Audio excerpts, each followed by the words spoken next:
Ils devaient quitter leur île. L'Exode appelle à l'aide au fin fond de la métropole. À tire d'aile, moult avions ont déjà sillonné le beau ciel de la Réunion, via la Creuse, via le Gers ou bien l'Enfer. L'enfance fait bombance sur notre île. Dès 1962, il faut vider ce ventre du baby-boom sur 84 départements de l'Hexagone. Le piton des neiges, piquant le ciel de cette île de beauté, ne réchauffera jamais plus nos cœurs glacés par la neige qui sera alors sous nos pieds. Émergeant des profondeurs, ce dit piton des neiges donnait la vie à notre île, et lancé, majestueux et inaccessible, sa naissance nous infligera la mort dans l'âme. Aucune piste de danse pour exprimer le séga, la joie de vivre. Nos cœurs transis de froid claironnent l'air maloya dans nos petits cœurs d'enfants. Projetés dans des lieux hostiles, il nous faudra visser la tête dans nos épaules. Pour 2115 âmes, il nous faudra avoir le dos large, loin des nôtres, car piétinés de coups et d'insultes nous serons. Cette terre nous est étrangère, et nous sommes traités d'étrangers. La neige en deuil, avec ça et là des têtes traitées de nègres. Nous aurons des idées noires, au point ultime de suicide pour certains d'entre nous, d'autres de fuguer, d'autres de courber les chines et d'avancer le mort aux dents. Cette vie nous mord et ça fait mal. La solitude nous envahit, nous, petites gousses de vanille, arrachées à l'île Bourbon.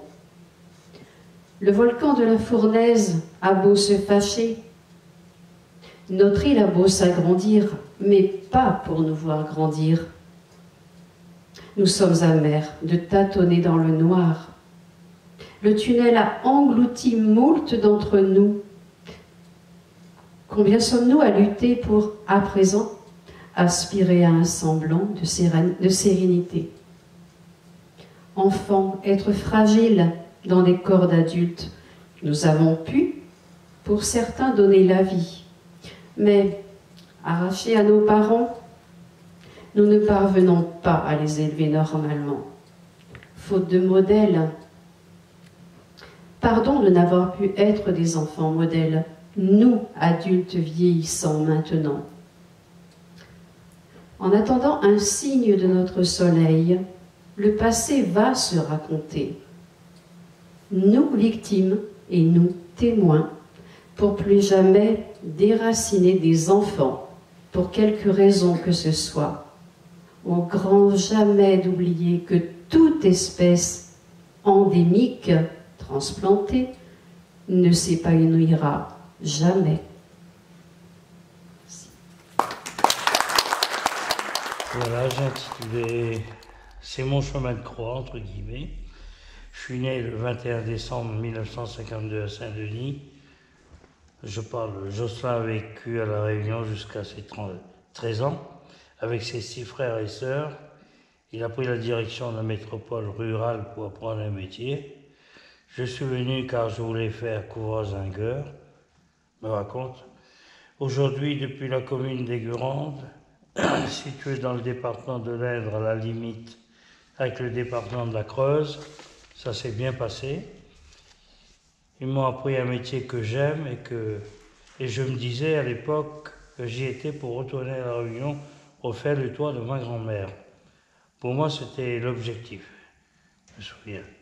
Après avoir imaginé ce scénario, après 4 années d'apprentissage pour décrocher l'équivalent d'un brevet en couverture zinguerie, dit-il, dans la foulée, j'ai travaillé chez un monsieur dans le secteur d'activité. En 1973, je suis appelé à effectuer mon service militaire, contrat rempli à Bordeaux. Ensuite, je suis revenu dans la ville d'adoption. Étant donné que j'avais tous mes permis, j'ai continué en devenant professionnel de la route, un métier dans lequel j'ai travaillé jusqu'à n'en plus, excusez-moi, pouvoir physiquement. Donc j'ai été opéré. En 1985, je me suis fait opérer de deux hernies discales, car dans ce boulot, il fallait soulever des poids de 21 kg, ce qui a été son quotidien pendant des années. Au vu de son état de santé, il complétera sa carrière en travaillant dans un laboratoire photographique, puis s'est occupé des enfants du centre départemental de l'enfance et de la famille. J'ai bossé jusqu'à 65 ans, retraité à 70 ans, simple locataire de chez lui aujourd'hui. Si sa carrière professionnelle est riche de divers univers, un poids l'accable depuis des décennies, sa vie d'enfant, de ses proches, jamais revu hormis ses frères et sœurs dispersés en métropole, avec lesquels il a gardé difficilement le contact, car on était assez, excusez-moi, assez triste de cette situation raconte. Je ne pouvais pas me rendre à la réunion financièrement, excusez-moi, tente-t-il de contenir un sanglot. Je ne voulais pas partir tout seul, je ne voulais pas partir sans ma femme, Martine, c'est mon chemin de croix, je suis très ému. Martine, ma femme, sans qui il ne se voit pas d'avoir la force de reposer le pied à la réunion. Et ensuite, les 4000 francs CFA sont les seuls à avoir fait le voyage. Jocelyn devait donc du voyage de la quarantaine d'ex-enfants déracinés, mais le voyage de sa compagne n'étant pas pris en charge par les autorités. C'est une cagnotte Litchi qui a été lancée pour leur permettre de venir tous les deux. Leur objectif est de pouvoir réunir une certaine somme pour un séjour en novembre 2023. Mon objectif, c'est d'aller me recueillir sur la tombe de mes parents. Jocelyn qui dit ne rien à reprocher à sa grand-mère qui a eu la charge d'élever ses petits-enfants après le décès de ses parents, très tôt. Mes parents sont décédés, je devais avoir 10 ans à peu près. Donc c'est ma grand-mère qui nous a tous élevés. En sortant de l'école, je me rappelle qu'on charriait de l'eau, aller chercher de l'eau, comme on disait. Et ensuite, on allait à la soupe populaire juste à côté, aux 5 ruelles montantes maintenant. C'est intitulé Rue des Frères Denis, a-t-il découvert. On allait à l'école des frères, conserve-t-il quelques maigres souvenirs. En métropole, quand j'étais jeune, je m'étais mis à jouer de la guitare dans un groupe qui enchaînait les balles à la recherche d'un cachet. C'était 100 francs par nuit. J'avais économisé pendant 4 ans. J'ai mis cet argent de côté en 1968. J'ai envoyé à ma grand-mère 4000 francs CFA. Donc ici, ça faisait 8000 francs français pour qu'elle fasse la réfection du toit de la maison. Je lui devais bien ça. Elle a toujours travaillé notamment dans la mairie de Saint-Denis avec les brosses coco pour cirer le sol. À l'époque, elle gagnait 350 francs CFA par mois pour nourrir 6. J'aurais voulu la voir avant de mourir, et là, c'était une merveilleuse grand-mère, évoque sa mémoire. En novembre, si les conditions financières sont cette fois-ci réunies, il devrait enfin pouvoir mettre les images actualisées sur ses souvenirs. Un chemin de croix qu'il ne pouvait envisager seul, sans elle. Je préfère rester là, parle-t-il de sa femme. Fin de mon chemin de croix. Voilà, c'est une belle histoire. Merci.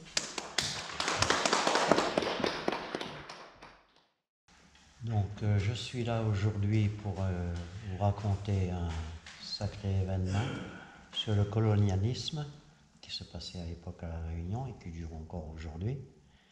Donc, je suis né en 1953 à Saint-Denis de La Réunion et j'ai été enlevé à ma mère et j'avais 5 ans pour être mis dans un foyer chez des sœurs parce que soi-disant ma mère était malade des poumons, elle ne pouvait pas s'occuper de moi ni de mon frère.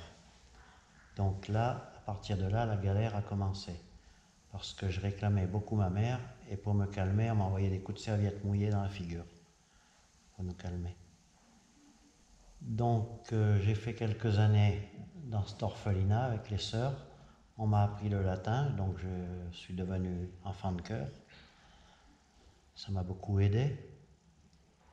Et donc j'ai continué l'école jusqu'en 6e à Dodane. En 1963, j'ai été placé chez une gardienne, on appelle ça une gardienne. Et comme je devenais infernal, en 1965, on m'a enlevé, on m'a mis dans un foyer à Saint-Denis afin de préparer notre départ.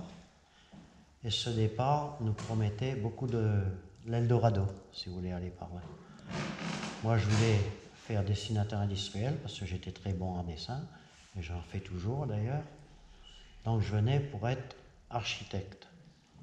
Et ma vie s'est bouleversée quand je suis arrivé en Creuse. À peine un mois après, on m'a mis dans une ferme comme domestique. Et arrivé à Orly déjà, à l'époque ça avait mis 2 jours en avion, arrivé à Orly, on nous a triés déjà comme des bêtes, pour savoir lesquels qui allaient dans tel département et dans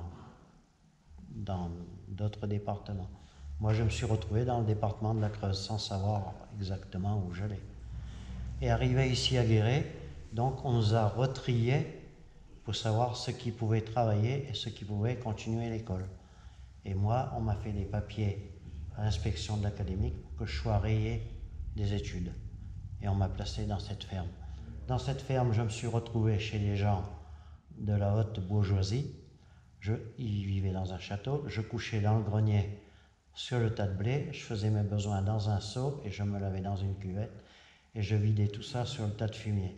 Pas question d'utiliser leur toilette. Et je mangeais tout seul dans la cuisine avec la bonne. Et je travaillais 7 jours sur 7, c'est-à-dire de 5 heures du matin jusqu'à 22 heures le soir, parce qu'il y avait beaucoup de bêtes à s'occuper. Et la journée, je faisais le travail des champs, je tronçonnais les arbres, je faisais le bois pour l'hiver. Et à l'époque des moissons, je portais des sacs de 80 kilos, j'avais que 13 ans. Et aujourd'hui, j'en subis les conséquences. J'ai plus d'eau, j'ai fait des crises cardiaques et tout. C'est dû à toute cette déportation et tous ces malheurs qu'on n'arrête pas d'y penser aujourd'hui. Même encore aujourd'hui, je vais avoir 71 ans au mois de juin et je ne peux pas aller de l'avant.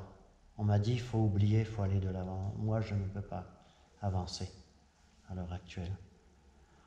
Donc, j'avais déposé plainte contre l'État en 2002 et cette affaire a été rejetée parce que ça faisait plus de 40 ans. Donc, je n'avais pas laissé tomber parce qu'on avait créé une association, les Réunionnais de la Creuse, qui est devenue ensuite la FED. Et l'État a reconnu en 2014, quand on s'est présenté à l'Assemblée nationale, l'État a reconnu ses torts. Ce qui nous a permis de pouvoir rattaquer l'État. Donc aujourd'hui, on avance petit à petit, mais je pense qu'on obtiendra quand même des résultats avec la présidente Valérie Andanson, qui s'occupe beaucoup de nous et qui a été déportée aussi comme nous. Et il y a des choses que j'arrive pas à comprendre aussi. Comment peut-on promettre une vie meilleure à des bébés et à des enfants de 3 ans? C'est impossible. Et donc ce fameux monsieur directeur de l'ADAS à l'époque qu'on avait mis à la Réunion pour pouvoir faire la déportation de ses enfants, il avait dit, quand il a été interviewé, d'ailleurs il n'a pas voulu être interviewé, il a dit que c'était une histoire de politique et c'est tout, et je n'ai rien à dire. Mais à l'époque, ce qui se passait à la Réunion, il y avait beaucoup de natalité. Et ils avaient peur que ces jeunes se révoltent un jour, parce que la Réunion était communiste à l'époque, et que ces jeunes viennent à se révolter, et que la Réunion était trop peuplée. Et donc, ce qui leur a permis de nous envoyer ici, dans des départements qui étaient désertifiés, ici, et il fallait de la main-d'œuvre. C'était juste un peu après la guerre, les années 60, vous savez. Donc, il fallait de la main-d'œuvre, et la main-d'œuvre, elle a été vite trouvée. Et donc, on nous plaçait de l'argent sur un livret de caisse d'épargne jusqu'à la majorité. Donc, moi, je suis arrivé ici à l'âge de 13 ans. Et à 21 ans, quand j'ai récupéré mon livret, j'avais que 2600 francs sur mon livret, en restant 8 ans à la DAS. Donc, je voudrais savoir aussi où est passé cet argent. Et aujourd'hui, avec la FED, on a pu bénéficier, grâce à M. François Hollande et Mme Erika Barej, l'ancienne ministre des Outre-mer, un voyage payé tous les 3 ans. Ça nous permet de revoir notre île et de retrouver, de retisser, essayer déjà, de retisser des liens avec le peu de famille qu'on a pu retrouver. Donc aujourd'hui, quand je repense, finalement, j'ai été très heureux à Gouzon. J'avais créé une familiarité avec ces gens qui m'ont gardé, je peux même dire le nom, monsieur et madame Mativa, et leurs 2 fils, dont un qui tenait un garage à la sortie de Gouzon à l'époque.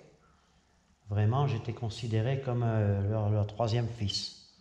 Donc tout s'est bien passé. J'ai eu beaucoup de relations avec le 2e fils, parce qu'à l'époque, j'aimais bien les voitures de sport, donc mes Alphas, il était concessionnaire Alfa Romeo, donc mes Alphas, je les achetais chez lui. Et puis voilà. Et puis au moment de mon divorce, ben, je suis passé les revoir. Donc monsieur Mativa venait juste de décéder. Et puis après, ben, j'ai pas repris de contact avec la dame, sachant que moi j'avais des problèmes de mon côté. Donc voilà, mais c'est des choses que j'ai beaucoup regrettées parce que ces gens, ils sont partis aujourd'hui. Et quand j'y repense, j'aurais peut-être dû venir plus souvent revoir cette famille à Gouzon.